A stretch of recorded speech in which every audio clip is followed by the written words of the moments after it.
ஆனா நாங்க சொல்றது இப்ப புதுசில இருந்து ஆரம்பிங்க.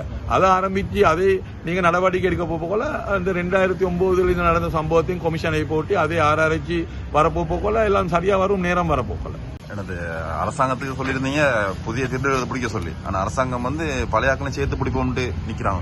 நான் இந்த அரசாங்கம் வந்தது பழைய நடந்த அந்த ஊழலை சம்பந்தப்படுத்தி அவங்களை கைது செய்யறதுன்னு தான் வந்தது. அது சம்பந்தமா எங்களுக்கு தெரியும் பல விசாரணைகள் நடக்குது. அதுல ஒரு பிரச்சனையும் இல்லை. 2009 இருந்து ஜனாதிபதி அவர்கள் ஒரு கமிஷனை நியமிக்கணும் என்று முடிவெடுத்திருக்கிறார்கள்.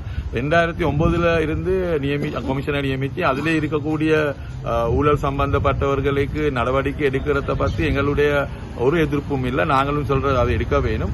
அதோட இப்ப 25-26 வருடத்துல இப்ப நடந்த புதுசா நடந்த இப்ப ஜனாதிபதியுடைய அரசாங்கத்தில் இப்ப நடந்திருக்கிற ஊழல் சம்பந்தப்பட்ட விஷயத்தை சம்பந்தத்தை உடனடியாக ஜனாதிபதிக்கு எடுக்க இயலும். அதுக்கு கமிஷன் ஒன்றும் தேவையில்லை. கமிஷன் தேவை பழைய கதையோட தேடுறதுக்கு. ஆனா நாங்க சொல்றது இப்ப புதுசில இருந்து ஆரம்பிங்க. அதை ஆரம்பிச்சு அதை நீங்க நடவடிக்கை எடுக்க போல அந்த 2009 நடந்த சம்பவத்தையும் கமிஷனை போட்டு அதை ஆராய்ச்சி வரப்போல எல்லாம் சரியா வரும், நேரம் வரப்போல.